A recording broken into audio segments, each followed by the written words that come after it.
मिलजुल कर आवाज उठाने, मिलजुल कर आवाज उठाने हम सब जाएंगे पटना। पुरखों की मीरास बचाने हम सब जाएंगे पटना। आप इंशाअल्लाह बड़ी सी हम जरूरत है।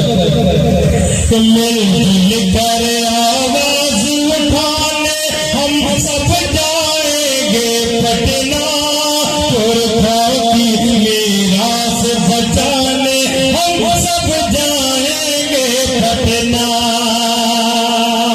वक्त ये कानून है काला हमको नहीं मंजूर है। वक्त ये कानून है काला हमको नहीं मंजूर है। वक्त ये कानून है काला हमको नहीं मंजूर है।